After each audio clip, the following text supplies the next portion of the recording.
Greetings. Not sure. Okay, looks like we've got a couple people turning up here tonight. Anyone want to let me know who's here?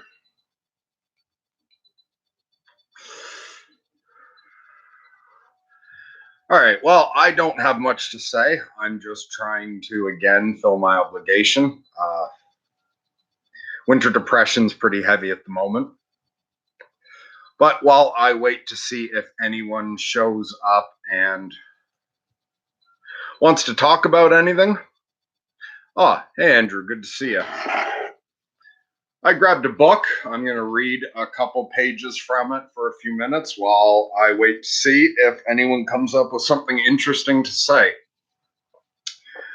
So this is from the Never-Ending Story, starting at page 145. It's a chapter focused on Atreyu.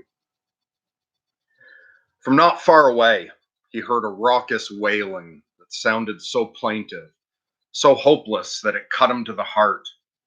All the despair, all the desolation of the creatures of darkness was in that lament, which echoed back from the walls of distant buildings, until, in the end, it sounded like the howling of a scattered wolf pack. Atreyu followed the sound, which gradually grew weaker and ended in a hoarse sob. He had to search for some time. He passed a gateway, entered a narrow, lightless court, passed through an arch, and finally came to a damp, grimy backyard. And there, chained, lay a gigantic, half-starved werewolf. Each rib stood out separately under its mangy fur.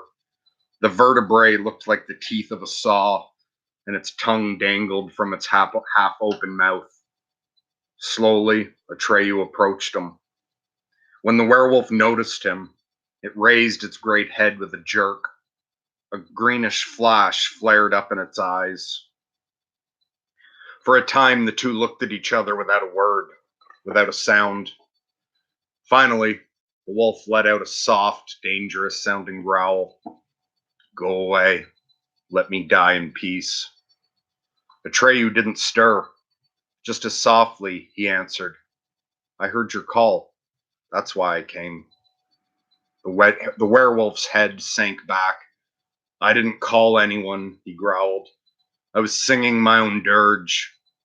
Who are you? Atreyu asked, taking a step closer. I am Gmork, the werewolf.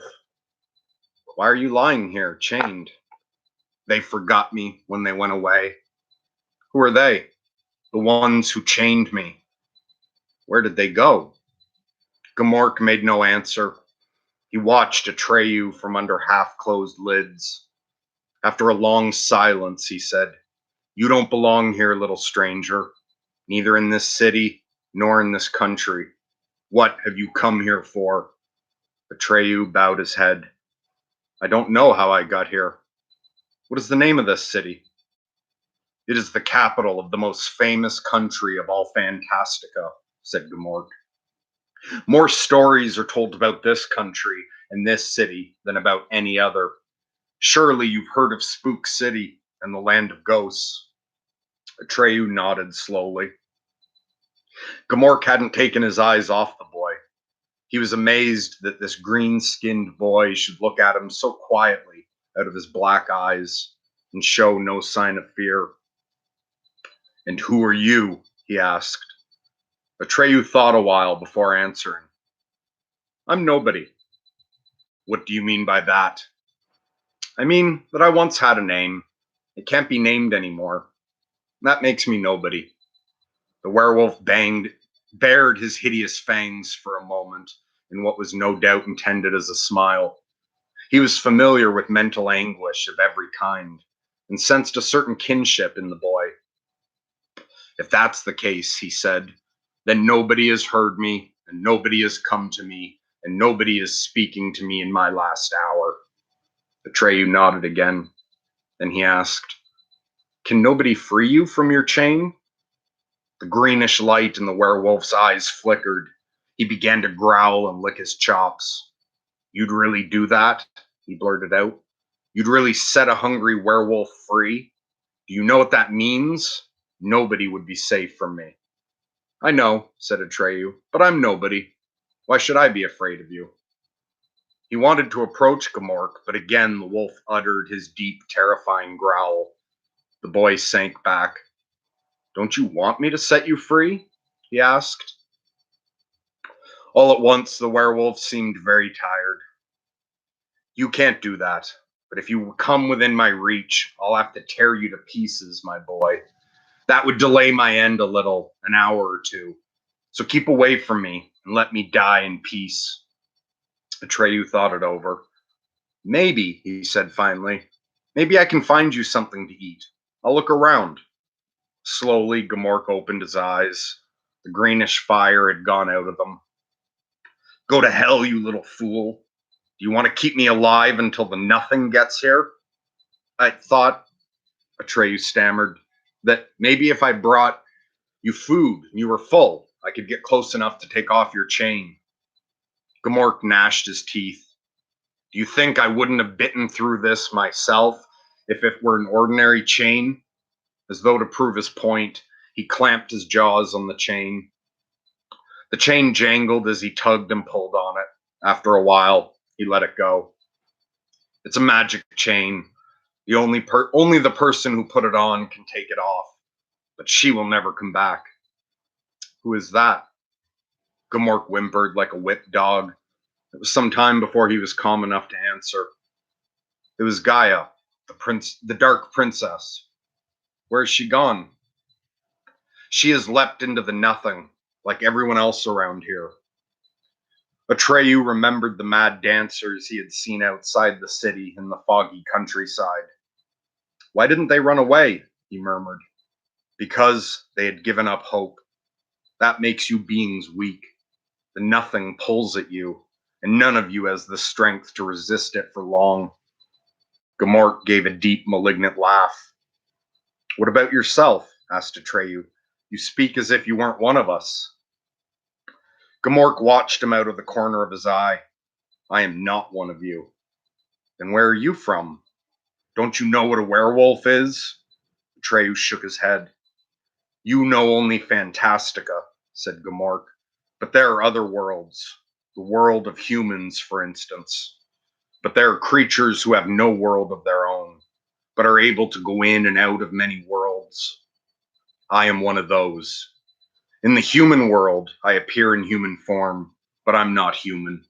And in Fantastica, I take on a Fantastican form, but I'm not one of you.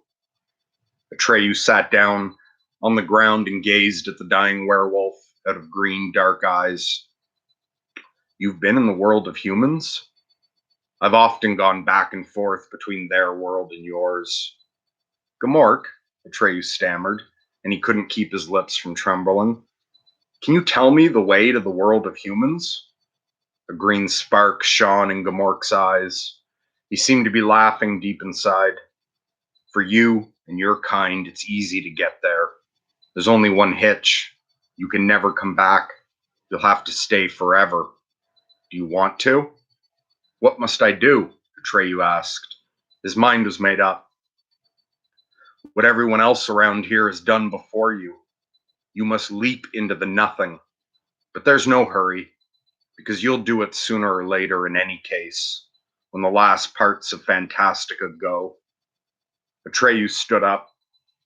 Gamork saw that the boy was trembling all over. Not knowing why, he spoke reassuringly. Don't be afraid. It doesn't hurt. I'm not afraid, said Atreyu, but I never expected to get my hope back in a place like this, and thanks to you.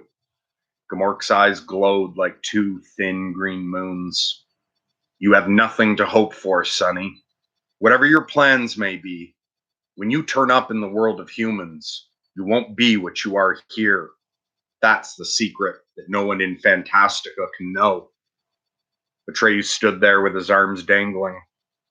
What will I be? Tell me the secret. For a long time, Gamork neither spoke nor moved. Atreyu was beginning to fear that the answer would never come, but at length the werewolf breathed heavily and spoke. What do you think I am, Sonny? Your friend? Take care. I'm only passing the time with you. At the moment, you can't even leave here. I hold you fast with your hope, but as I speak, the nothing is creeping in from all sides and closing around Spook City. Soon there will be no way out. Then you will be lost. If you stay and listen, your decision is already made, but you can still escape if you choose. The cruel line around Gamork's mouth deepened. Atreyu hesitated for a moment, then he whispered, "Tell me the secret. What will I be in the world of humans?" Gamork again sank into long silence. His breathing came in convulsive gasps. Then suddenly, he raised himself on his forepaws. Atreyu had to look up at him, and then for the first time he saw how big and terrifying the werewolf was. When Gamork spoke, his voice was like the jangling of chains. "Have you seen the nothing, Sonny?" "Yes, many times." "And what does it look like?" "As if one were blind." "That's right. And when you get to the human world, the nothing will cling to you.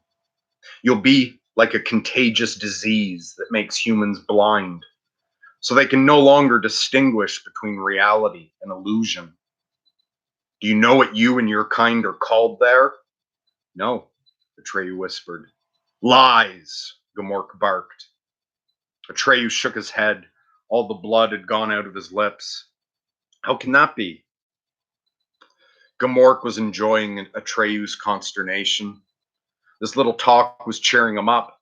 After a while, he went on, "You ask me what you will be there, but what are you here? What are you creatures of Fantastica? Dreams? Poetic inventions? Characters in a never ending story? Do you think you're real? Well, yes, here in your world you are. But when you've been through the nothing, you won't be real anymore. You'll be unrecognizable, and you will be in another world. In that world, you Fantasticans won't be anything like yourselves. You will bring delusion and madness into the human world. Tell me, Sonny, what do you suppose will become of all the Spook City folk who have jumped into the nothing?" "I don't know," Atreus stammered.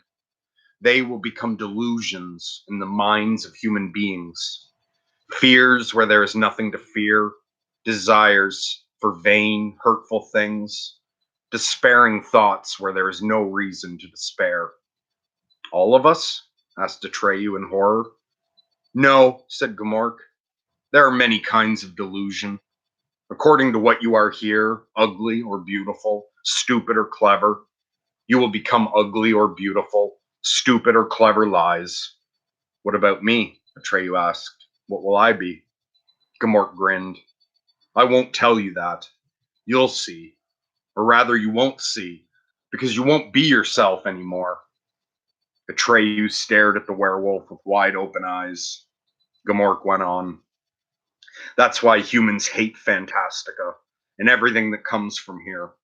They want to destroy it, and they don't realize that by trying to destroy it, they multiply the lies that keep flooding the human world. For these lies are nothing other than the creatures of Fantastica who have ceased to be themselves and survive only as living corpses, poisoning the souls of men with their fetid smell. But humans don't know it. Isn't that a good joke?" "And there's no one left in the human world?" asked Atreyu in a whisper, "who doesn't hate and fear us?" "I know of none," said Gamork, "and it's not surprising, because you yourselves, once you're there, can't help working to make humans believe that Fantastica doesn't exist." "Doesn't exist?" the bewildered Atreyu repeated. "That's right, Sonny," said Gamork. "In fact, that's the heart of the matter. Don't you see? If humans believe Fantastica doesn't exist, they won't get the idea of visiting your country. And as long as they don't know you creatures of Fantastica as you really are, the manipulators do what they like with them. What can they do? Whatever they please. When it comes to controlling human beings, there's no better instrument than lies. Because you see, humans live by beliefs. and beliefs can be manipulated. The power to manipulate beliefs is the only thing that counts. That's why I sided with the powerful and served them, because I wanted to share their power. I want no part in it, Atreyu cried out. Take it easy, you little fool, the werewolf growled. When your turn comes to jump into the nothing, you too will be a nameless servant of power. And with no will of your own, who knows what use they will make of you. Maybe you'll help them persuade people to buy things they don't need, or hate things they know nothing about, or hold beliefs that make them easy to handle, or doubt the truths that might save them. Yes, you, little Fantastican, big things will be done in the human world with your help. Wars started, empires founded.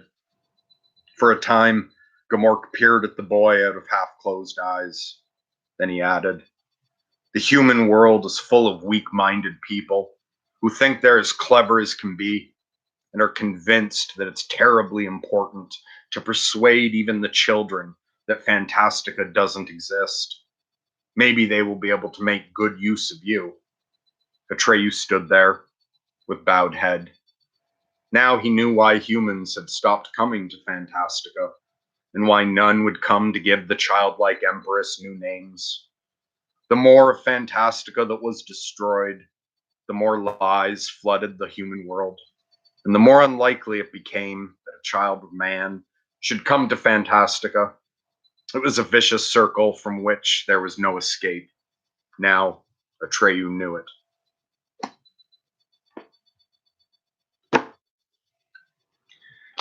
All right, there's tonight's reading. And a couple people have shown up and stuck around. So let's see who we've got gathering tonight.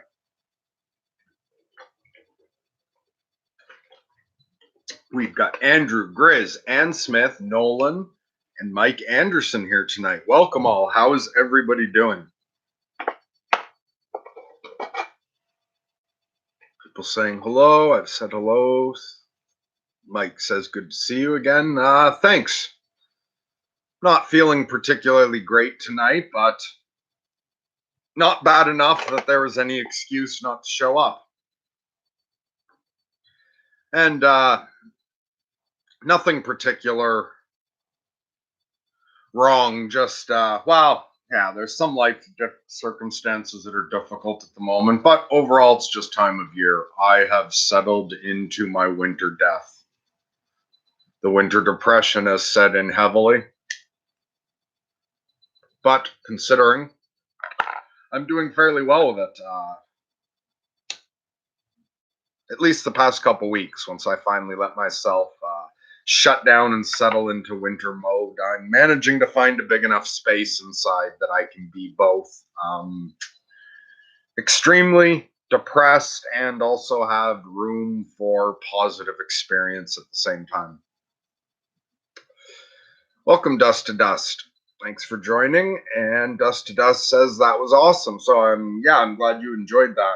It's one of my favorite parts of the Neverending Story, which for anyone who liked that movie as a kid or adult, the book is so much better.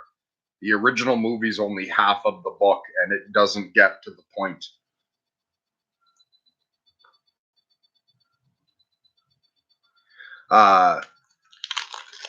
Okay, so Andrew says, tell us about how you lost your golden shadow after you finish reading.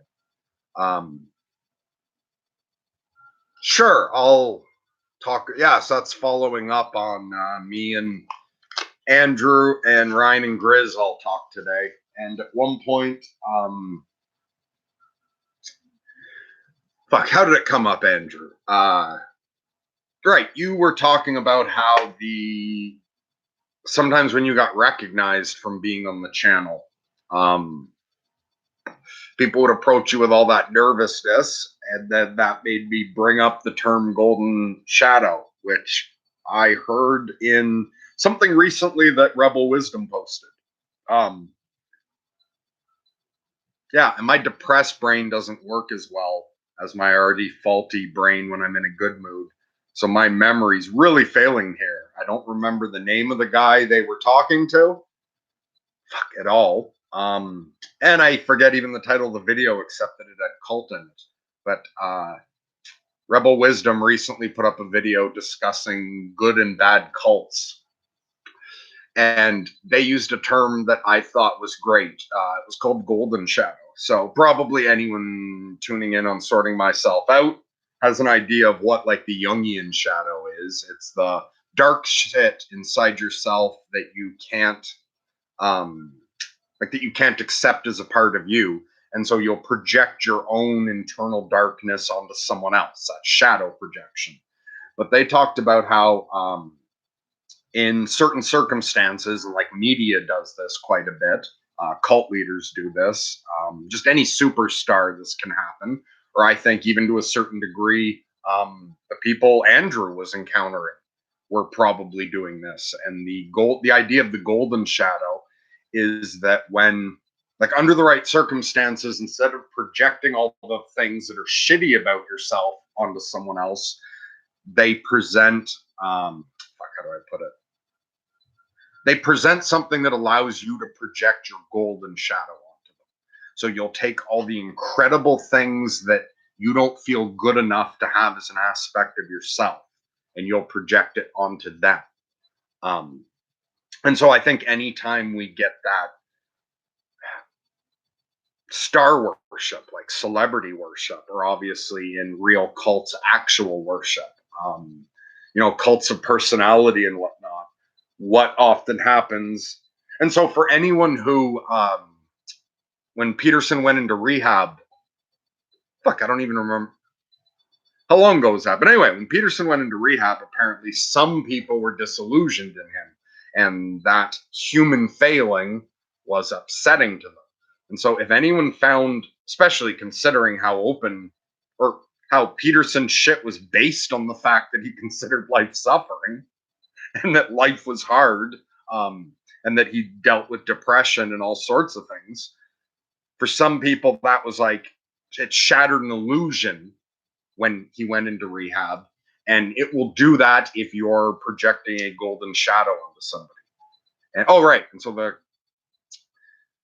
uh, so what you said, how I ended up losing mine. And I get like, it's not that I don't necessarily have a golden shadow. I'm sure I still have both forms of shadow. The whole idea is stuff you don't know about, but that propensity to project the golden shadow onto people, celebrities and whatnot. I had it when I was younger, but for me, I never had it with Peterson at all. So for me, there was nothing to disillusion. He's a fantastic guy. I love lots of his thinking, but I had no expectation that he needed to be perfect. And for me, it was because I had a hero I looked up to from like mid teenage years. Lloyd Kaufman, filmmaker, like the president of Trauma. He created the Toxic Avenger. I loved his shit. And when I was early 20s, I met him at a book signing and ended up becoming friends with him. And once I was friends with him and broke that barrier between celebrity and audience, I saw very quickly that he was just a guy. And having made friends, and yeah, because I think, yeah, at one point Andrew was saying that he wishes everyone could meet one of their heroes and spend enough time with them to have their illusions shattered so that they're not walking around projecting golden shadows. Lloyd Kaufman did that for me. And not that he's got like these horrible faults. He does have faults. But it's not that he had any horrible faults. In fact, what really broke my illusion of him being at a higher level than me was how impressed he was with my own intellect and stuff, like how highly he thought of me in our friendship, and some of the things he said about me behind my back just really shattered that. So that for me, meeting somebody famous now, even if it's somebody I'm a fan of, there isn't any of that element anymore whatsoever. But it came from meeting one of my heroes and getting to know him fairly well. And Grizz says December moon. Yeah, and when I looked up when the full moon was, the peak, like the exact full moon moment here tonight was 12:12 a.m. On December 12th. So this is our December 12/12 full moon. Mike Anderson says, turned in my psychology final exam with like 30 seconds to spare about 20 minutes ago. Glad to hear you're doing okay, all things considered. Um, yeah, I'm extremely depressed, but I'm doing okay. Often the fall is harder, even like often moving into depression is harder even than being at the bottom. So it's like gradually for a couple months now, I've been sliding further into depression, and that change, the descent is harder in a way than even being at a lower level. Also, at the beginning of it, I was still pushing myself to work on things. I have a point where I allow myself to go into the winter crypt. And so I've allowed myself to do that. I'm putting no pressure on myself at all for the next couple months. Uh, for me, a year's a lot like a day. The winter is the middle of the night. I'm allowed to sleep all winter, hibernate all winter, spend it all lying in a crypt. Um, and I'm not sure if I'm at my lowest. I'm not sure if I'm at the full blown deepest level of winter depression or if I have a little further to drop. But, like, with the exception of outside shit happening that makes life difficult, we're talking just riding the energy wave of the bipolar cycle. I'd say I'm either close to the bottom or I've hit bottom. Like, I'm in full winter depression. And yeah, now that I'm down here, and allowing myself to adjust to it instead of fighting it at all to try to finish up any projects. I'm all right with it.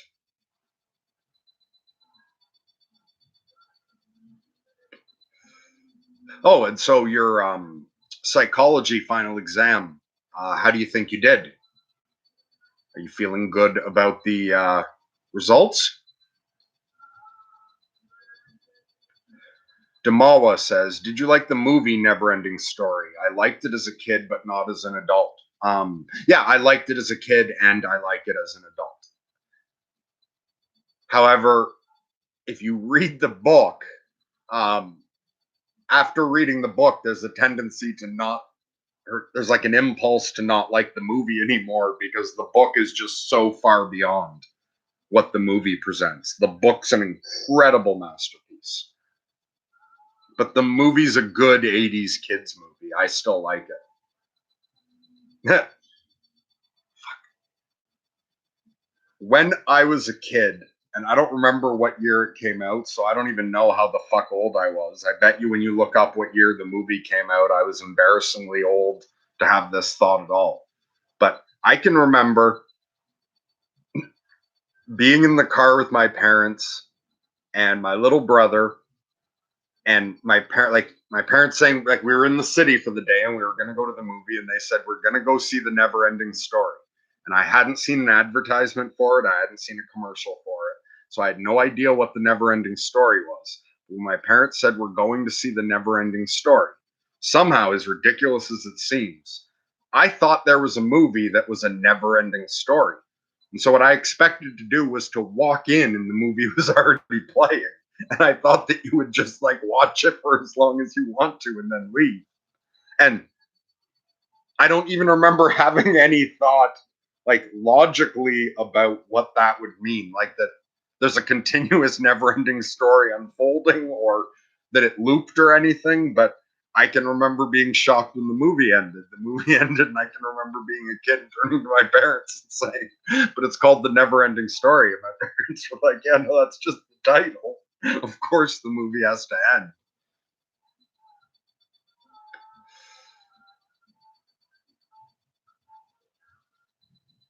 Grizz says, "For me, it's the fourth wall audience programming. Um, except the Rutillians. Light a candle, your face improves. Ratings with our estrogen based fans. I'm kind of doubting that."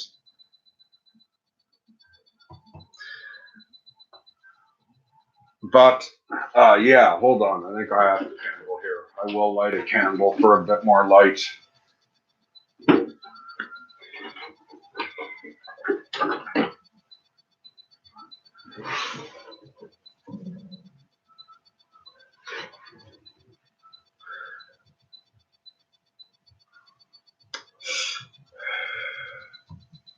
Dust to Dust says, every person is human at the end of the day. The book is a world apart from the film, but I used to love the film. Damawa says, okay, so I guess I know what my next book will be. And Dust to Dust says, also The Dark Crystal. The Dark Crystal is a fantastic movie. Is there a book of that one? And then Damawa was laughing at me for thinking there was a never-ending movie.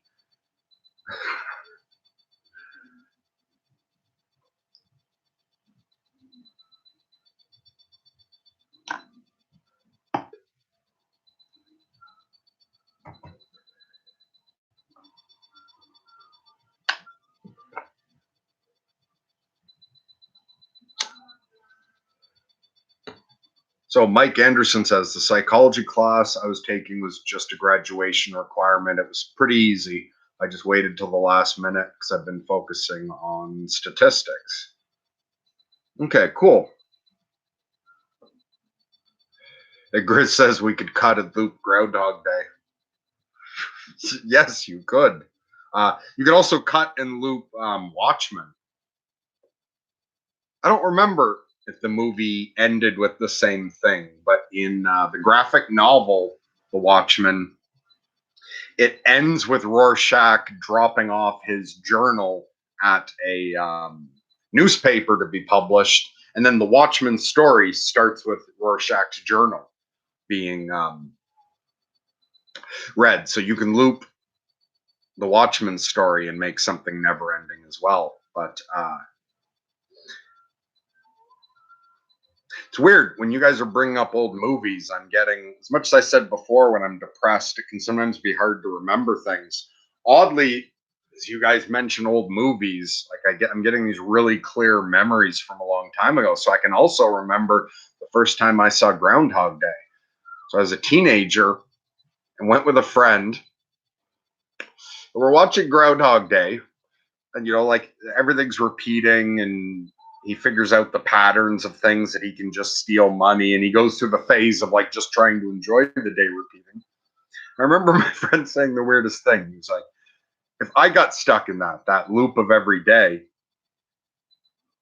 fuck, and I don't even know what he's thinking. He was like, I'd work out till I got jacked, and then you'd be like just so built.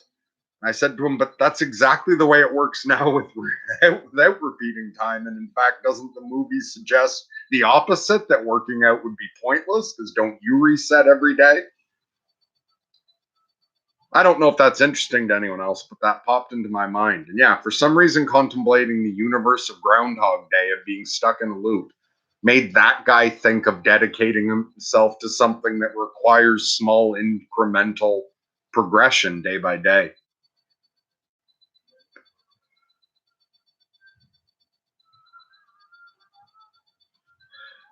All right, so Starfire says, I would try to help, but recently I gave someone advice on how to deal with depression and a list of steps they could take, and then realized I was barely taking any of my own advice. Um, well, first of all, thank you. Like, it's sweet that you have that desire to offer some help, but no, I wasn't bringing up that I'm depressed because I'm looking for help in any way. I'm an old hand at this. This is just part of my yearly cycle. Even I don't know what part you heard, but I've settled into my winter depression, and I'm fine with it. And considering the extent of the depression and certain circumstances, I'm handling it as well, if not better, than ever before. So, do you have depression yourself? I know you've commented before, but I'm not remembering anything specifically that you've said. Or were you just trying to help someone out because they had depression and you don't have it yourself? And so, first of all, for anyone watching this, I'm sure I've said it before, but if anyone out there knows somebody who's depressed and you want to help and don't know what to do, giving any advice even is not necessary. just connecting with them and acknowledging their state, that they can just share with you that they're depressed and then just be with them in it. Don't try to change it. That can be helpful to a lot of people with depression, is you don't even have to try to help. Just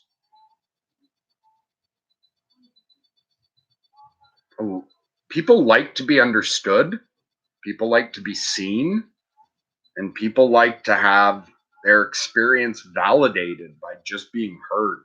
That can do a lot for people with depression. Then, as far as when you said you have a list of steps they could take and realized you're barely taking any of your own advice, I also would not hold back on giving someone advice that I knew would be good for them if I wasn't following it myself. I do that all the time on this fucking channel. If someone's talking to me about shit and I can think of something that could help them, whether I'm doing it or not, I recommend they do it. Or I not necessarily recommend they do it, but say, listen, I've heard of this. I don't do it myself, but a lot of people finds it helps. Then the other thing is there's the opportunity for you there. The advice you were offering, is any of it advice you should be following?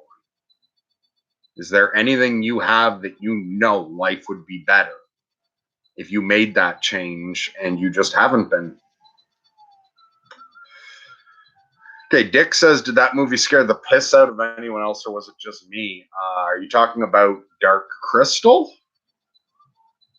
Or Neverending Story? The movie wasn't scary. Neverending Story was like for a little kid, kind of intense at parts. By the way, I'm not sure which movie you're talking about. And Grizz says 1212 is interesting. The only thing I've heard regarding 12 is number of completion. Interesting. Well, and this will be the last full moon of this year. So we didn't start the channel right at the beginning of the year, but from when we started it, I missed one full moon, but this is the last full moon of this year. So it's a completion of the 2019 season of Lunatic Live. So Andrew says, how'd you come across Donald Hoffman? YouTube algorithm. I don't remember what else I've been watching, but then the exact link I sent you, what was the name of the channel? Z-Dog MD, I think was the name of the channel.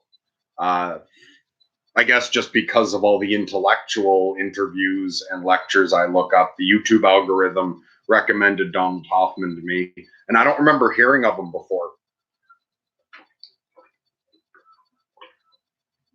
And I clicked on that interview, and that interview's fantastic. And then I watched a couple others. I don't feel able to give a good synopsis of why people may want to look into him. Let's see. So, yeah, and I don't even remember exactly what his credentials are, but essentially, he's some sort of neuroscientist or whatever. But he's got some interesting theories on the nature of reality, that what we interact with is just an interface. And he claims that evolutionary game theory shows mathematically that there is a 0% chance that what we see in the real world is actually like a true representation of what's there. And that it shows that everything we're seeing is a species specific interface. And that everything we're seeing is like eye candy, something we're creating ourselves to direct us towards fitness rewards. And so the theory he gets to is just chock full of shit that I came to through my own lunatic meditation and mysticism. And it opens the door. And his theories also, he's looking to prove mathematically that consciousness is the fundamental basis of reality. Um, and he's not like just some fucking kook. So first of all, he wasn't looking to get into anything sort of spiritual or that level. He was interested in science and math. Um, or maybe he's someone Peterson refers. Maybe Peterson's referred to him. I remember him talking before about how his view of the world was affected by people trying to do the machine learning, making machines see things. So maybe that comes around from Donald Hoffman, and I just didn't remember the name. Um,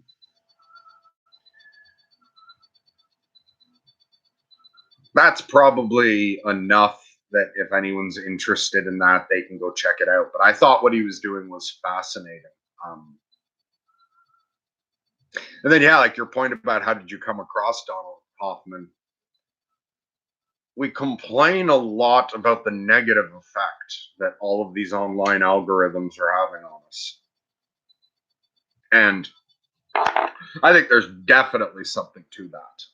We have not been careful about how social media affects us psychologically. And then there's all the complaints about whether the YouTube algorithm's done fairly or whether they're shadow banning and all the other problems with it. But on the other hand, that that somewhat personalized algorithm that I get occasionally leads me to fantastic stuff that I wouldn't have found otherwise.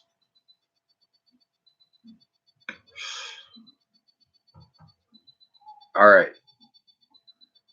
Mike says, got behind on statistics earlier this semester because I was having some anger issues regarding a breakup. Shit, sorry to hear that. That can be really fucking rough. I've since moved past the anger and it looks like I may actually get an A, much to my surprise. Fantastic. And how'd you move past the anger? Any advice for anyone out there who's got anger issues themselves as a way to move through it? And when you were angry, did you fuck anything up or did you behave yourself all right? Because sometimes when we get angry, we really fuck things up and do shit that we would never do otherwise.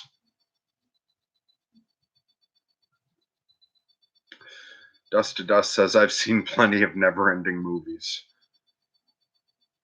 And Grizz says, our tax dying still makes me bald. Yeah, that is so fucking sad. Dust to Dust says they're making a new Ghostbusters again. Not sure what to make of it.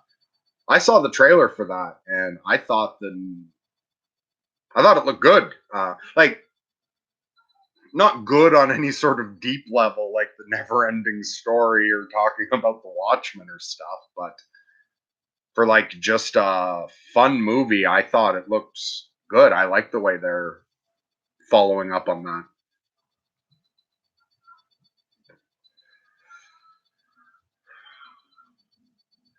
And Dusty Bogan says, great movie, but I'm not sure which movie. Yeah, we brought up so many movies now. I don't know what, and I don't know how far behind I am. Okay, so someone's going to comment on a movie from here forward. Instead of saying something about and then just using the word movie, include the movie title. We've mentioned too many, and I can't. Otherwise, I will not know what you're talking about. Gusto 320 says, I have a horrible memory, but I remember loving the never ending story and making my uncle fly me around on his back at a cottage our family would go to. So that brought back a great memory. Thank you. You're very welcome. And that's fantastic. Yeah, it's a really beautiful memory. Bet that's a great memory for your uncle, too. It's fun getting thrown around or swung around in the air when you're a kid, but it's also fun being an adult, having a kid to toss around.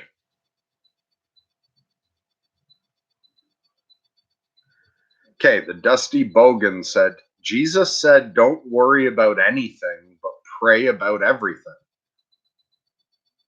I do not remember Jesus saying that anywhere or remember anyone quoting that. I thought I had at one point read, like, I never read the entire Bible. I read a fair amount of it. But I was pretty sure at one point I went through and read everything, like that Jesus said, and I don't remember that. But maybe that's just a fault in my memory. But then, regardless of who said it, don't worry about anything but pray about everything. Yeah, I don't see that being bad advice.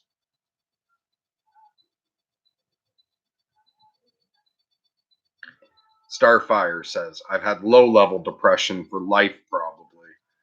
In recent years, I've understood it better and learned to manage it better. Well, good. I'm glad you're learning to live with it. Do you get any breaks from it, or is it just varying levels of depression, or do you ever feel like, do you ever have time periods where you're actually in a good mood for a certain time? Also, I found, like, through a lot of meditation and a lot of inner exploration, that, fuck, it's so hard to think about how to talk about, but it's like when you realize how vast the internal world is, how expansive and never ending our internal, the infinite nature of consciousness, of that blank awareness, that without even getting rid of depression, I can be both depressed and happy at the same time. Um, yeah, at the moment, I don't feel like I can even verbalize this in any useful way beyond just to say that there's a way to make enough space in yourself that there can still be an equal, like, volume of depression, but you create a larger space that, and you can use that space for all kinds of beautiful feelings or even just a contentment. Um,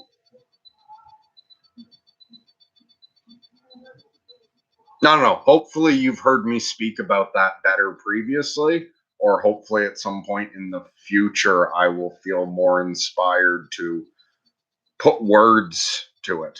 Um, 'Cause I'm failing at the moment. And Gusto says, just holding space for people is huge. Yeah. And so I assume that message is from when I was talking about if someone's got depression and you want to help them and you don't know how to give any advice or anything. Yeah, that term holding space for people who are struggling. Yeah. Dust to Dust says, I'm still bipolar, more lucid than most, but still bipolar. Same here. And how have you been doing with it lately? Are you in an upswing or a downswing? And overall, how are you with being uniquely unique?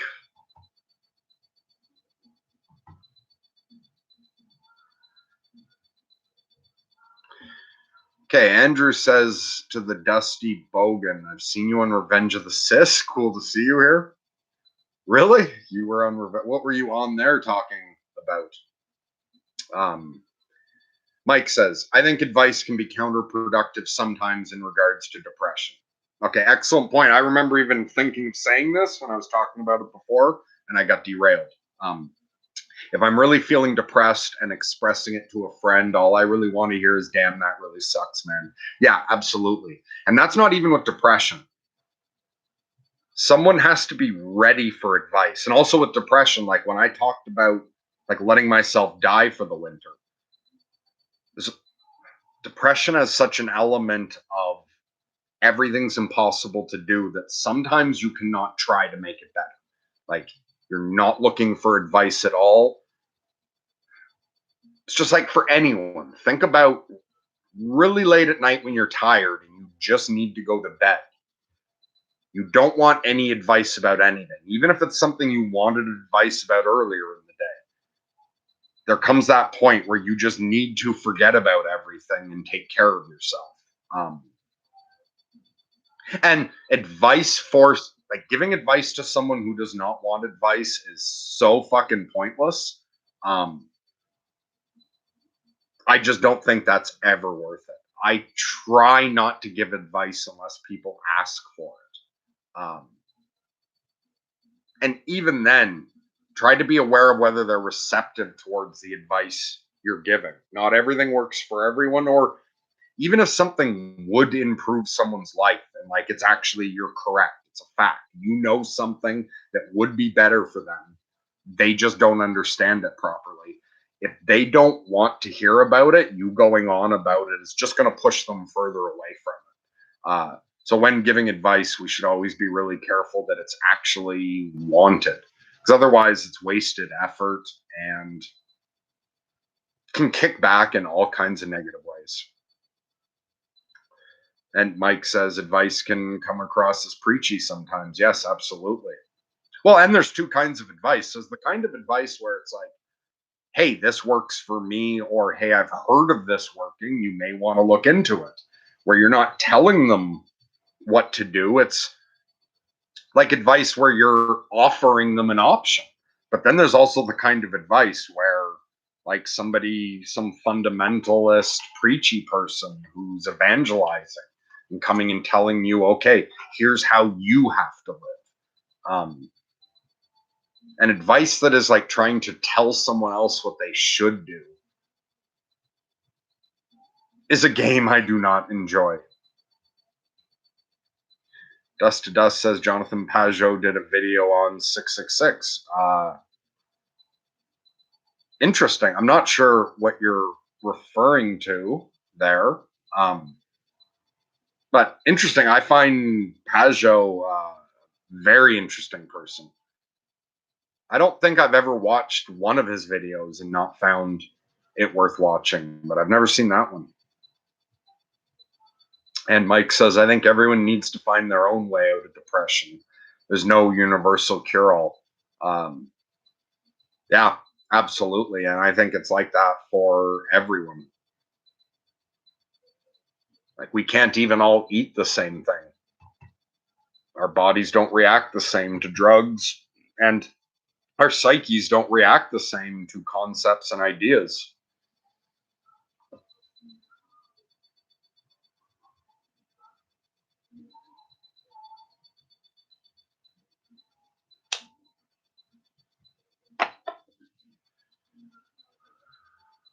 Let's see, where was I? Dust to Dust says, yeah, I find myself more hesitant to give advice on the grounds it sounds preachy.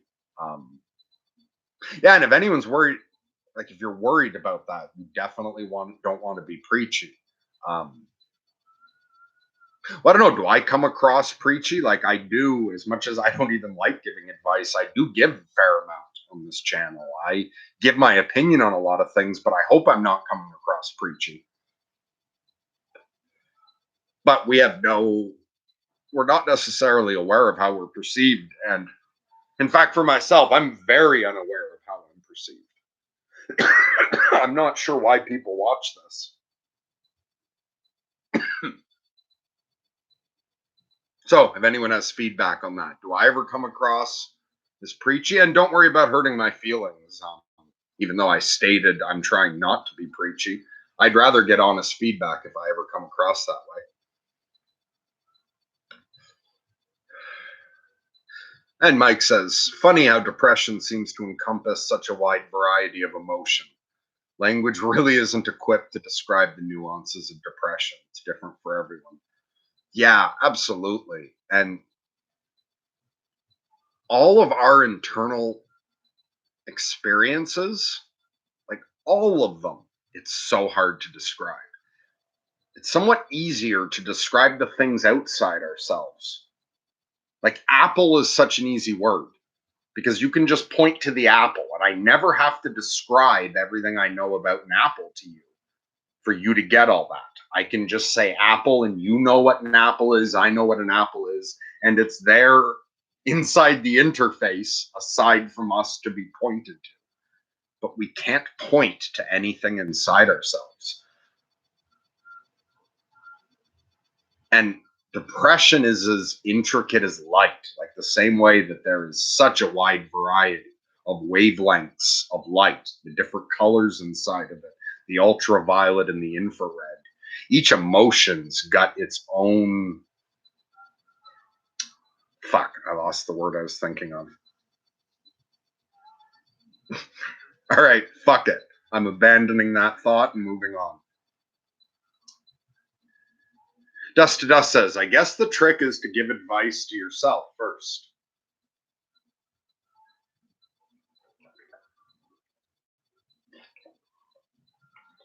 I don't know. I'm still not reluctant to passing on advice to someone, even if you haven't tried it yourself. If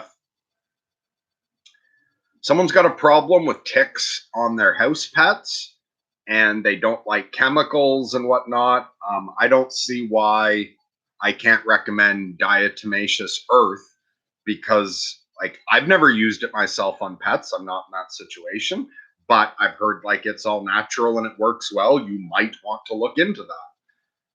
I would just say like that there's value in letting people know why you're giving the advice. Like, hey, here's something I heard you could look into if you've never heard of it. And that's a different layer of advice. It doesn't hold as much weight. On the other hand, if you have something that you've tried yourself, living that advice has improved your life, and every time you've gone against it, it made it worse. Like, it adds power to the recommendation. But still, you never know if what works for you is going to work for someone else either. Like with myself and bipolar, I have not had success with medication.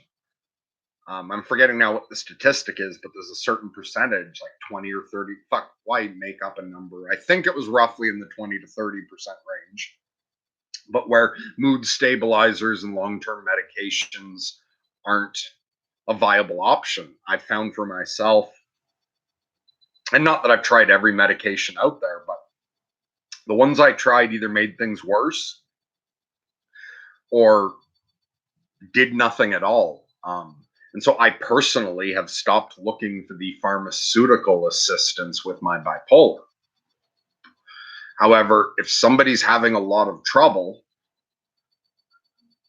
and they want to look into medication, I would pass along any advice I had for them of what medications to look into. I'd pass on my own experiences, and I would still be happy to advise. Well, again, not that I would advise someone what to do. But my point is just I wouldn't necessarily throw away that it's a good thing for other people just because it doesn't work for myself.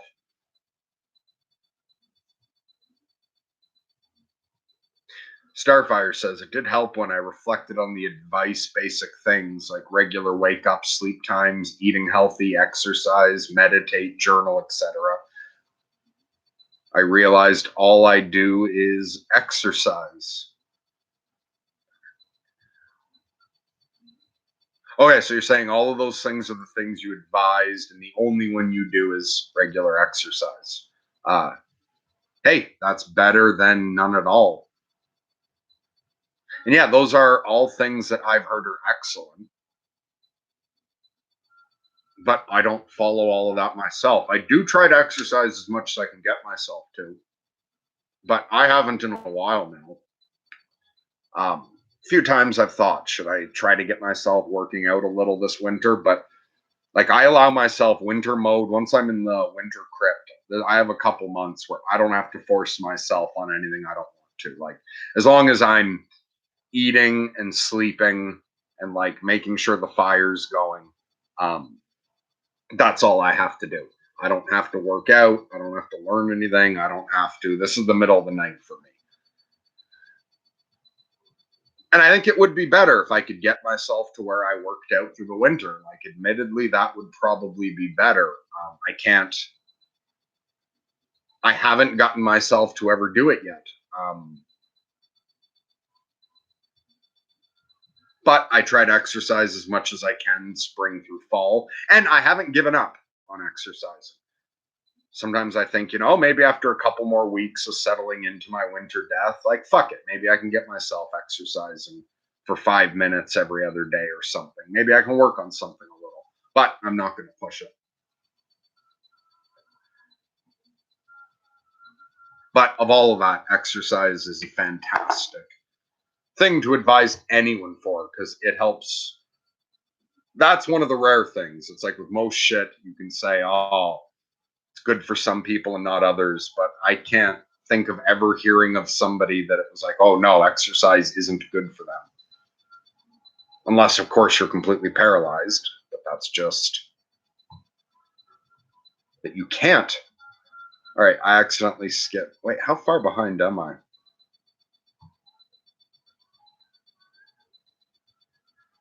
Might be pretty far behind. I might try to go a little faster. Hey, Levi's here. Hi, Mercury. It's been a fucking while, isn't it? Yes, it's been a while since we've talked. I haven't been on the channel other than the last, yeah, I think for the past 3 months, I've just come on for the full moons. Let's see, what do you say next? Yes, I came offline for ages, deleted Facebook, Twitter, and even YouTube. I only just made a new channel. I feel shadow banned, though. Yeah, too much social media can be a real fuck. How did you enjoy your time away from all of it? And you're using YouTube again. Are you still not using Twitter and Facebook? Mike says to Dust, if I do offer advice, I phrase it like this worked for me so that they're aware I realize everyone works through it differently. Yeah, that's excellent. If you want to give people advice and don't want to sound preachy or even don't want to be pushy, or like we were saying before, also, people don't always want advice. And so when someone's got a problem, just holding space with them, listening, and acknowledging what they are at the moment and what they're going through is always the first step. And beyond that, you can even say, you can just flat out ask if they want any advice at all. And you can preface it with, look, I would never tell you what to do. And different shit works for different people. But in case you want to know, here's what worked for me, or here's what worked for somebody I know. There's nothing wrong with just being honest and explaining our comments.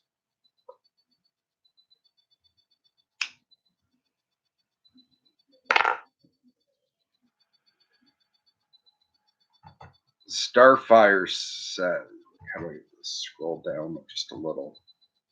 Okay, this isn't responding. Am I still on? Okay, it looks like I'm still on.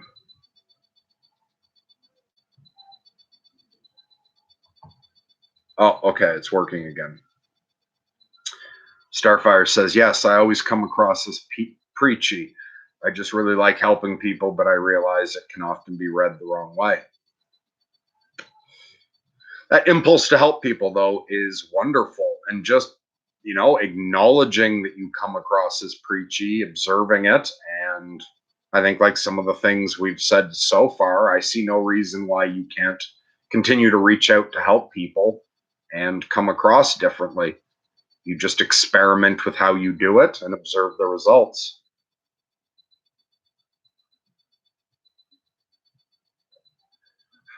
Big Grizz says this is the part of the show where he gets behind on chat. Yeah, and I think I'm really far behind on chat.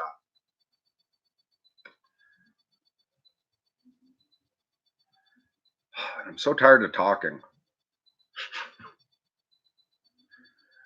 Already done an hour, but no, I don't want to. All right.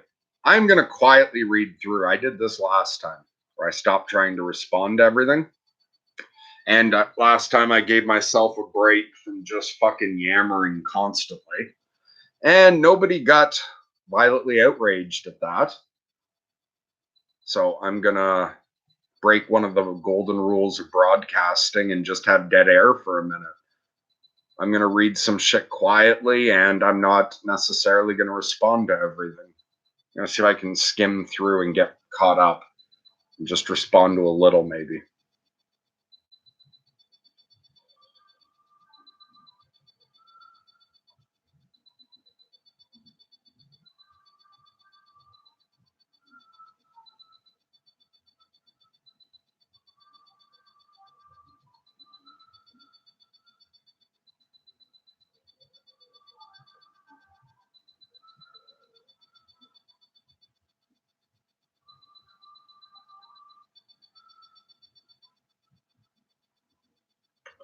Those are good quotes, Dust to Dust. And Starfire, I'm glad you're staying on top of it.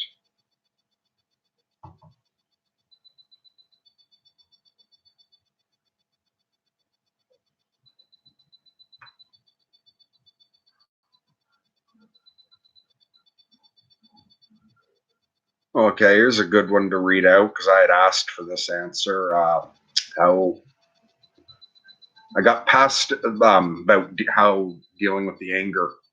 Because, yeah, when someone does something like that successfully, we'll pass on how they did it. So I got past it by expressing the anger I've been dealing with to the person I was angry at.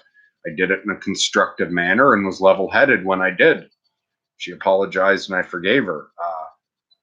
Fucking awesome. And yeah, that's the way to deal with it. Being like open and honest, but also like being careful about the manner in which you express your problem. And zero anger since I've done that, and I look back fondly on our time together, perhaps a bit nostalgic. Kind of want to keep in touch with her, but I'm conscious or cautious. I don't think I'm ready for that yet. Yeah, that can be tricky. Mike says you don't come across preachy at all. You come across as someone working through your own issues in a forum. You just happen to help others in the process. Okay, cool. And Starfire saying, nope, you don't come across preachy at all. Dust to Dust says, I hear any preachy when I listen. I like. Okay, so I think it's you also don't hear anything preachy. I like the thinking process you go through. It tends to help my thinking.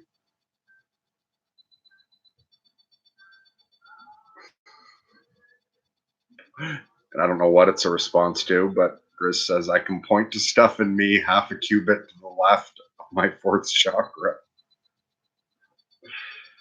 Okay, yeah, and there's your edit, Dust to Dust. And Dust to Dust says, shit, where did that go?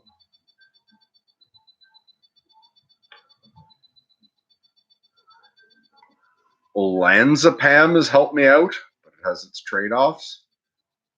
Never heard of that one. Although what Peterson went into rehab for, clonazepam, I was prescribed that. And I didn't take it long. I tried it 3 times and it just made me suicidally depressed right away, which is one of its possible side effects. But I tried clonazepam a couple times. The idea behind it was like not to take it on a regular basis, but to have it for those rare occasions when I have to leave my house and I'm having anxiety, like an emergency pill that it's supposed to help with anxiety. But I tried it out, and within 15 minutes, 20 minutes of taking it, just brutal depression, like horrible. All right, wait, I said I was going to try to get caught up.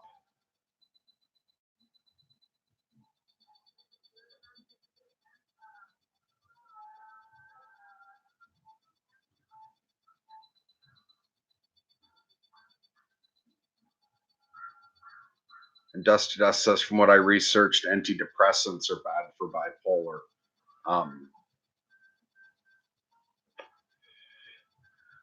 I was prescribed antidepressants that, like, I tried a few of them, and I always just had horrible side effects.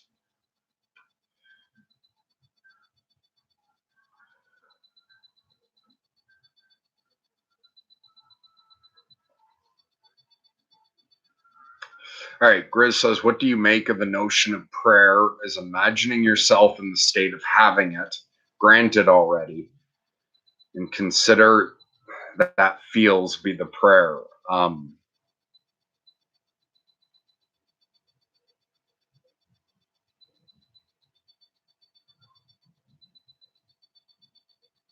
I tend not to do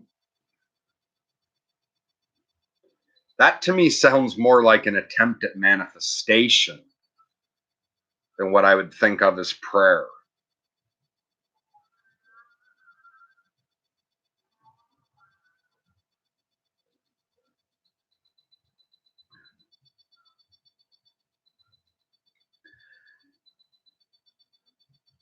And although like a lot of people seem to have success with magical or spiritual practices where manifesting something involves, yeah, maintaining that it's already granted and grabbing that feeling. But that's not the way I work with things. For me, prayer is more a discussion with God. And even when I'm doing magic to manifest things, I don't work on that principle. And I always work really strong on the only if it's God's will type thing. I don't try to force something. And if I'm asking for God's help with something, I do it from a point of view of God, if it's your will, help me with this.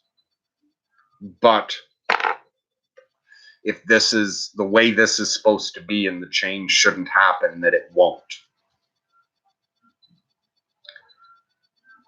But that's not me saying that method of visualizing it as though it's already done and holding that feeling. I'm not saying anything against that.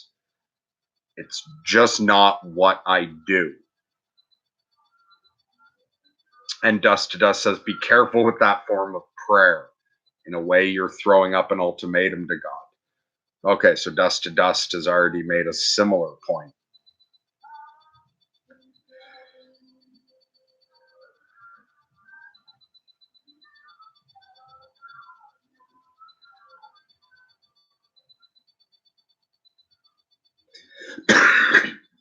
And Levi says, it's weird. I really want to keep off social media, but it's too late. It's too far in. Facebook has taken over. It's almost like you cannot have a social life without it. Huh. I don't use any social media anymore at all, really. Like other than being active with YouTube. I mean, I have a Facebook, but I never use it like as actual Facebook. I never scroll through. I just use it like for the messenger to call certain people. I basically use it as a phone book to talk to Grizz and Ryan and Andrew. But aside from that, I don't really use social media. And even on YouTube, I don't comment much. Like I don't really think of YouTube as social media. Like other than participating with the channel.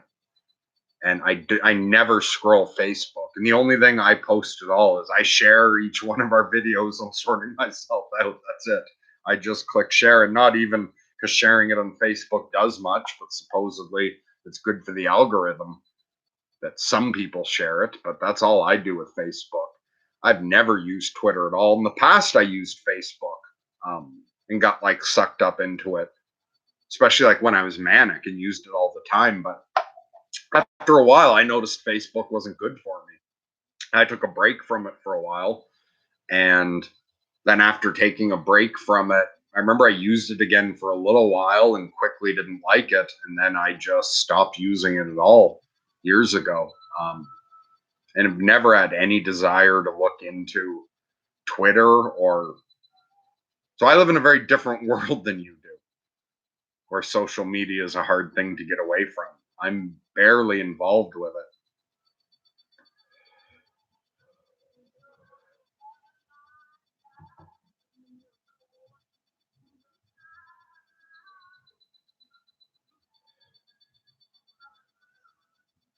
All right, I'm going to see if I can just look through this quickly and get caught up to the newest stuff.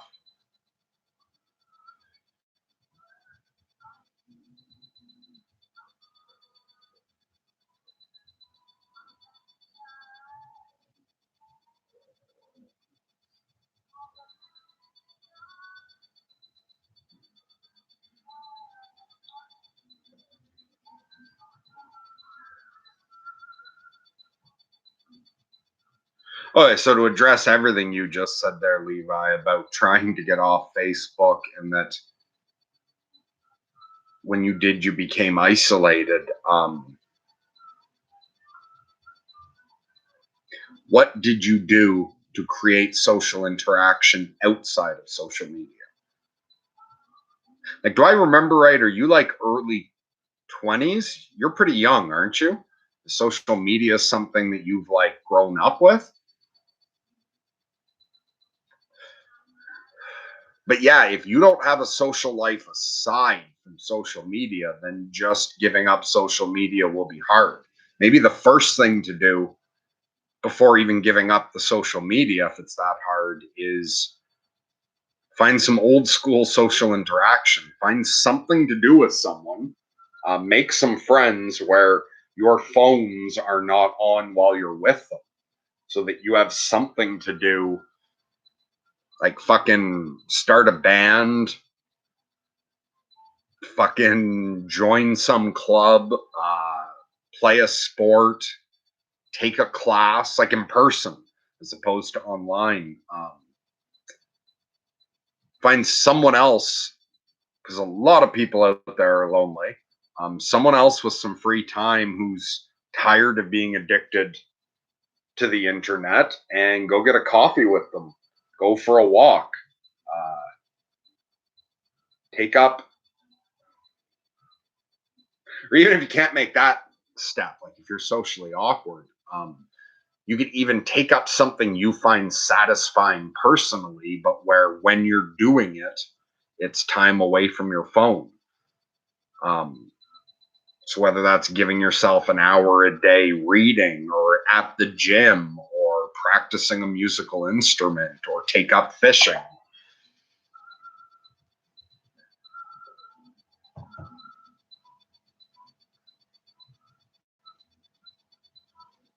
Holy shit. Oh. Okay, I'm not that far behind.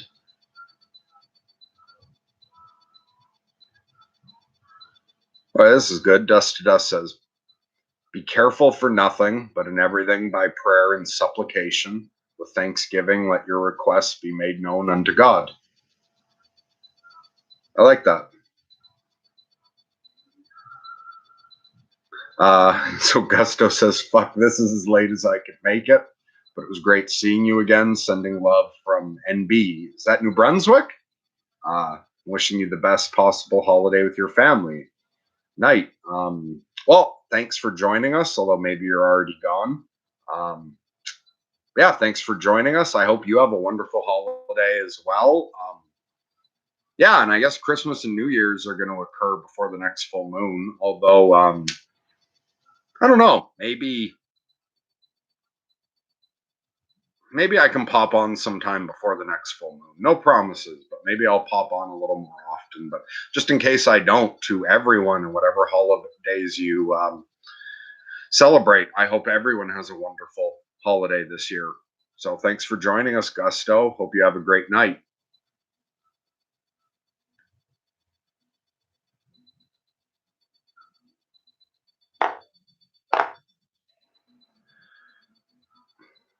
Yeah, and everything you're saying there, Levi, about Facebook makes bipolar worse. You do and say things on Facebook at the heat of the moment. Yeah, and the way it's there all the time, it can be the middle of the night. And also, you can be in the kind of mental state where you wouldn't interact with someone in person, but you can interact with Facebook. Um, so yeah, I'll just point out to you that not like by my judgment, but it sounds like by your own judgment, you're really aware of how bad that can be for you. Maybe you, yeah, perhaps do some brainstorming on what you could do so that it's like that you're not just trying to quit Facebook and sit there doing nothing. Find something to replace it, some other sort of social interaction to fill the need. The same way that if you were hooked on heroin, they'd give you methadone. Like you need something else to fill that need. Um, Damawa says, "Hey Merc, did you end up opening up Soundwave?" Do you have Laserbeak, Ravage, or Rumble? Yeah, sound waves right here.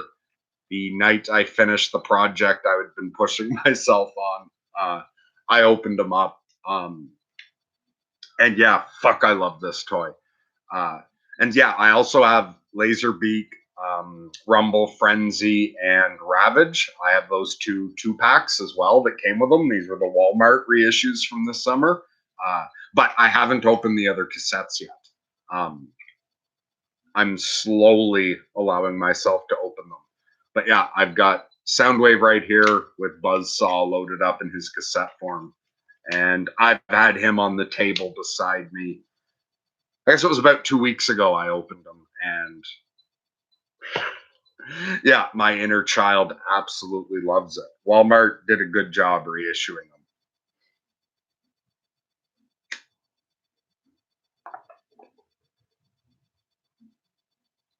Levi says, I feel defined by my internet person and always feel everyone on the internet acts like the same person a lot of the time. Persona? Is that what the. Yeah.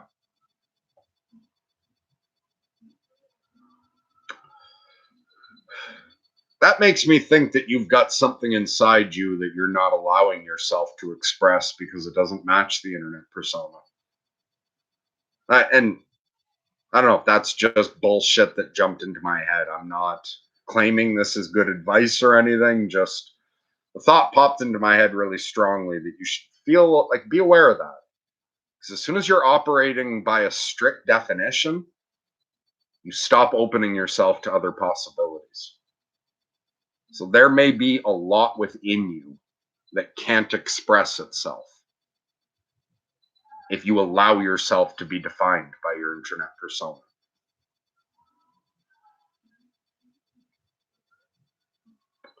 And Starfire agrees about Facebook. Deleted it from my phone. I'm much happier not seeing it regularly.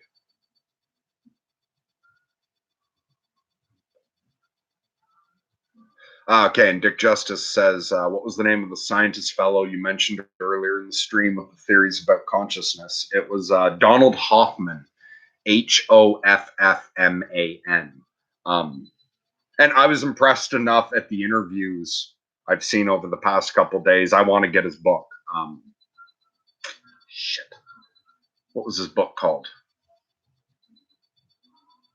I forget, but he's got a new book out about that. I'm blanking on the title of it. But I'd like to get that book at some point. That girl says, "Good morning, my dear. I'm glad to see you again. How you feeling?" Depressed, but also like right in the moment, depressed and happy at the same time. Even though I really didn't want to come on tonight, it took a big push to get myself to come on. Uh, Talking to everyone for a while, I'm still depressed, but I'm simultaneously pleased to be talking to a bunch of good friends. And Grizz says Messenger counts. So are you saying Messenger counts as social media? Like, sure, maybe it does. I don't really like, to me, social media is about the posting shit, looking through posts, and it's about likes and dislikes and comments. Where is the way we use Messenger? That's like texting, or I mean, we do video chats all the time, but that to me isn't social media. It's the equivalent of picking up the phone and talking to someone. So you can count that in social media, and maybe I should. So maybe, yeah, I use social media more than I think, but I guess I define it a little bit differently. Because to me, picking up the phone and calling a friend isn't really social media. And I don't think of texting as social media personally either. Like, it's just the equivalent of writing a letter to someone. It's a direct thing. To me, social media is about the posting shit, the likes and the comments, and the just scrolling through stuff.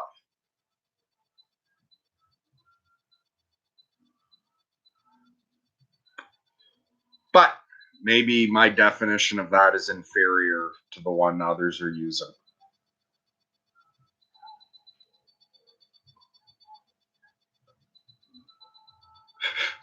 Dust to Dust says Facebook is a brilliant excuse for people to ignore the friends they have. Yeah, and I mean, I'm not out in the real world anymore. It's been fucking a decade since I dropped out of the world, and I've been living like a hermit. Um, but I've had a bunch of other people tell me that, like, at college or whatever, someone invites them out to coffee or to something, and like five or six students go sit down and then all pull out their phones and start using social media. That to me is very fucked up.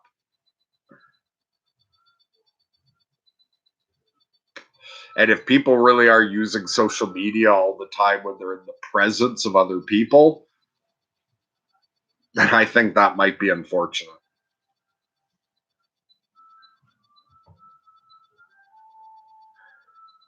Levi says, I feel I'm still lusting to do stand up. Okay, yeah, you talked about that before. I need a platform. I don't trust myself doing YouTube and don't want to be part of the YouTube game that much.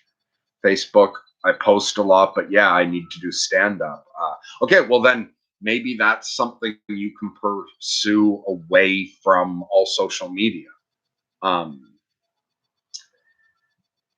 Doing stand up at small clubs, getting to know other stand up comics at small clubs, or maybe like there's an improv class you can take, or some classes on comedy, or even there might be certain acting classes or things you could participate in that would help you working towards stand up. And I get that nowadays, any kind of whether it's a hobby or career thing like that, most people use social media to promote it and everything, but you don't need to do it that way. You can do it the old school way of making physical appearances places.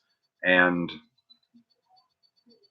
yeah, maybe that's something that can help you get away from it a bit. And Sean Cameron says Facebook is a disease. Look around at restaurants. Oh, okay. You're making the point I just said. Okay, so yeah, Facebook is a disease. Look around at a restaurant, malls, coffee shops. 2/3 of the population's buried in that shit all day. Brutal. Yeah, so that was what I was saying. I've heard that's true. But I'm so fucking dropped out of society. I have no idea how people behave. It wasn't that bad way back in the day when I was still involved in the real world.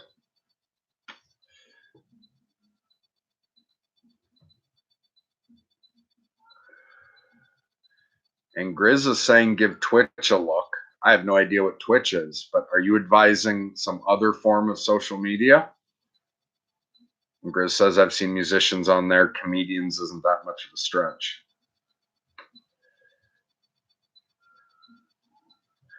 Okay, Levi says, yeah, I'm 25, but I never had internet until 2009 when I had my first Mania. That's fucking weird. 2009 was also the year I first had internet, and it was during, yeah, I had intense mania that year that led to a total psychotic break.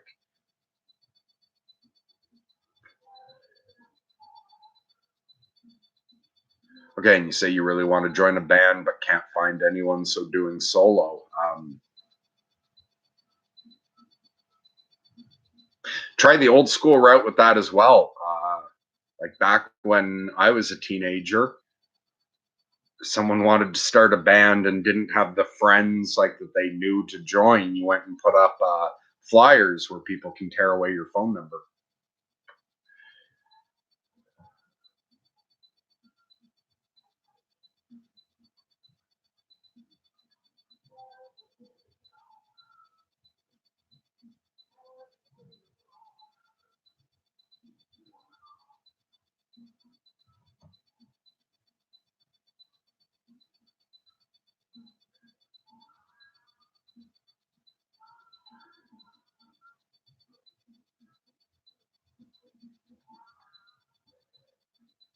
So Sean says the gym is incredible for clearing the mind and getting healthy physically, mentally. One of the best moves I ever made. I'm 30 and I grew up without this social media shit, but we sure have adapted.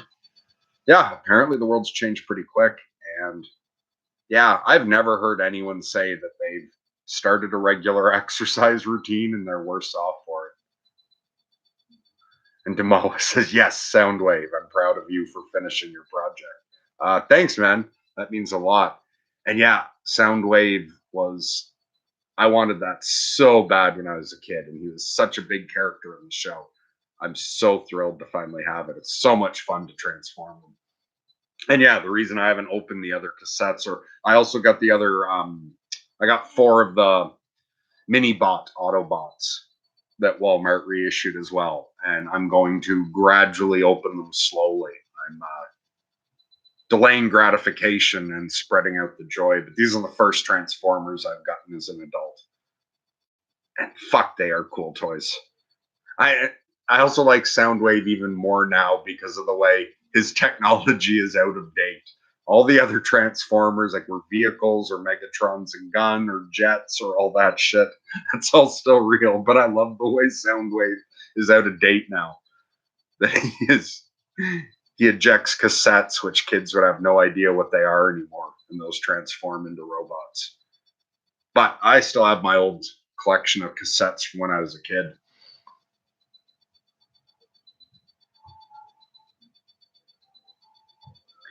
Okay, and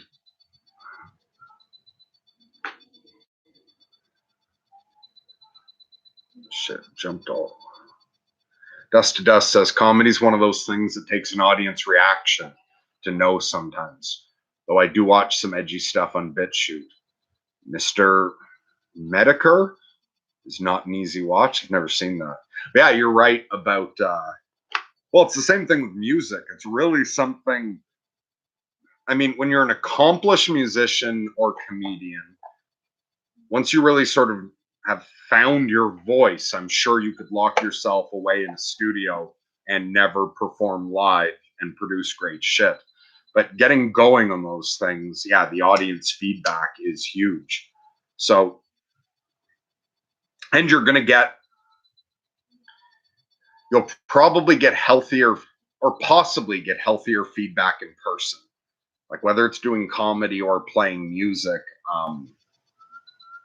With comedy, yeah, I would think perhaps you'd get less fucking trolls and a more genuine reaction from people in person. So those are both things I think that pursuing them more old school. And even if it's performing to really small groups, like open mic nights of things, that kind of expression could be very rewarding to you, even if it's not like any sort of success or without that big an audience at first. And Sean says, is suggesting you read or listen to The Art of Not Giving a Fuck. I don't know if I've ever heard of that.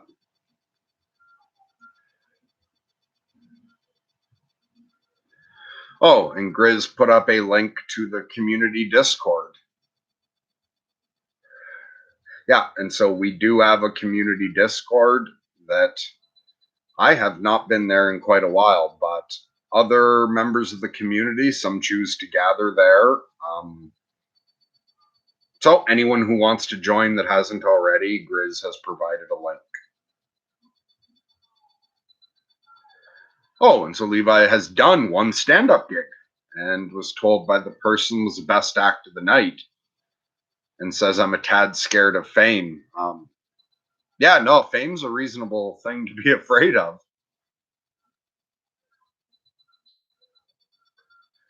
But doesn't mean you can't get a sort of level, like if you want to continue with your comedy, the sort of subculture level of fame isn't so bad. There's a mild level of fame where the average person has no idea who the fuck you are, but a small group of people know who you are. That can be easy to man. Oh, Asa's here. Hey, Merc, talk again soon. Yes, let's set up something again soon. Sorry, I know you wrote in. Grizz told me that, and I told him I needed a few days, and then that fucking slipped my mind. But yeah, we'll pick up that conversation where we left off again sometime soon. Just again as a reminder, right into the channel again, and Grizz will ask me I think maybe between like Monday, Tuesday, Wednesday, maybe next week. But anyway, yeah, just write in and yeah, we'll set something up. Dan Henry says, if you pick better friends, the cell phones never come out. Yeah, I would agree. Although I don't want to mean that in a judgmental way, like the person who pulls their phone out. Yeah, I don't want to be judgmental of that. But that seems like inferior in-person social interaction.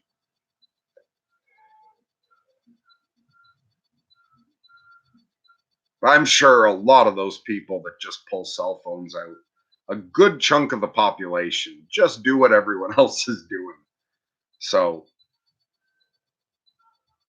there could be a lot of good people who just have been taught that that's the way you interact.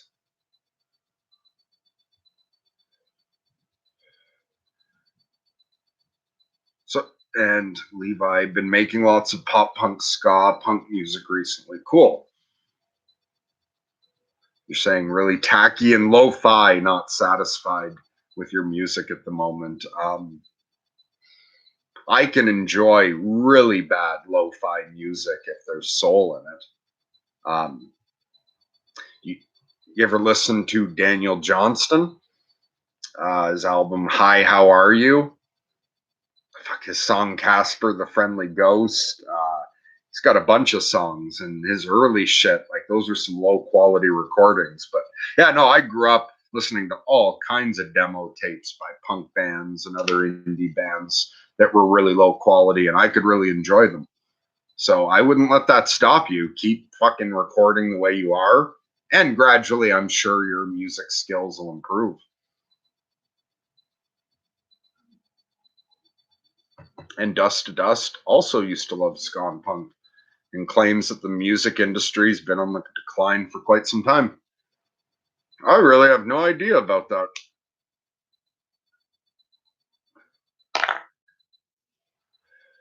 I don't know what the modern music scene's like at all. Okay, and Levi's saying I have some stuff on my channel. When this goes up as a video, because I don't think you can post links in the chat unless you're like a moderator. If it won't let you post the link in the chat, once this goes up, post as a comment for anyone who wants to check, if you want to. So yeah, if you can't put the link, yeah, if you want to promote yourself in the comments once this video goes up, I will check it out if I remember to, and I'm sure some other people might be interested too. And all right, we've got your warning that it was mixed and recorded using a crap setup.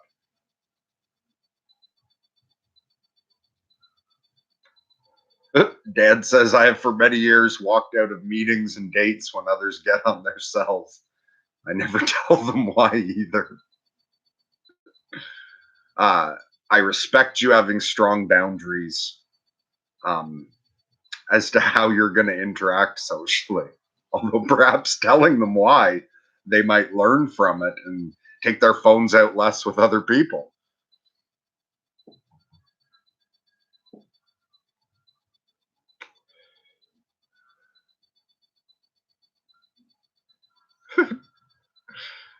Moss says, haha, Jex cassettes, that's stand up material right there.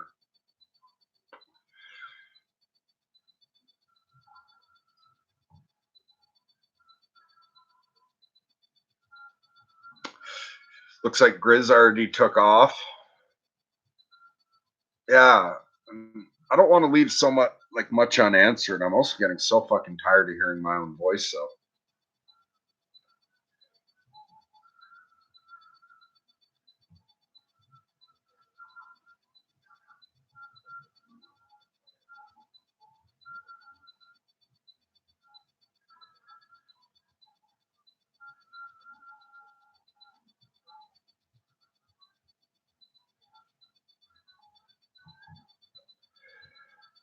and okay, I'm caught up now. Last comment was Dust to Dust. I love the Ramones. Fuck yes, I have loved the Ramones since I was like 11. I have a Ramones tattoo. That's the pinhead skull with Gabba Gabba Hey written behind it.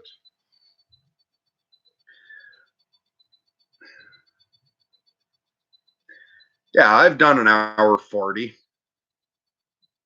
and I'm feeling pretty tired of hearing my own voice. Anyone have any final things, or anyone have anything important, or was anyone, because I know sometimes also when I'm further behind, or anyone out there who hasn't spoken tonight that wants to say anything? Uh, Levi's not huge on the Sex Pistols.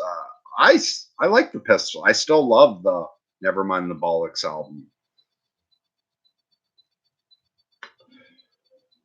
You need to get coffee at 6:30 in the UK. 6:45. So you're behind us. Yeah, so it's 6:45, like early evening. Dust says he's good. Glad you came on. And Levi says I might Skype call one day, like do a Skype podcast. Yeah, that'd be cool. All right, so I don't know. I'm a bit more settled into my depression, and maybe I will try to come on again before the next full moon. Although I don't know. Oh, and Mike's saying you still interested in doing a podcast sometime? I'd love to have a chat. No worries if it doesn't work out, though. Yeah, we still. I think I'm remembering right. Ryan wanted to be in on the call with you. Had Ryan responded? Had you written in and Ryan responded, or am I mixing you up? But if I'm remembering right, but yeah, we should set something up sometime. Ryan's very busy at the moment, so I don't know if it will be in the next couple weeks or not, especially holidays are coming up. But yeah, right into the channel.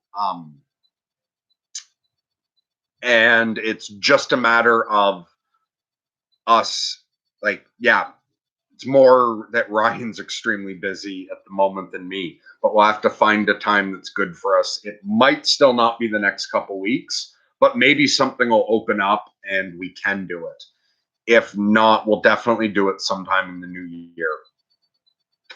Damawa says, have a great night. The moon's beautiful right now. And I should talk, and Levi's saying you should talk more. Ryan's a good lad. Yeah, his stuff's great. Yeah, and also me and Ryan, it's just that he's been really busy and I've been low energy. We also intend to do a bit more shit together sometime. Um, Again, don't know if that'll be short term or if that'll be more in the new year, but it won't just be us coming on alone all the time forever. This has just been a little phase. We're going to start trying to have some conversations together. All right, so I'm going to call that good enough for tonight. And yeah, who knows what the future will bring. Maybe I'll pop on again this year. If not, I'll see you guys at the next full moon next year. So lunatic love to all and have a great night.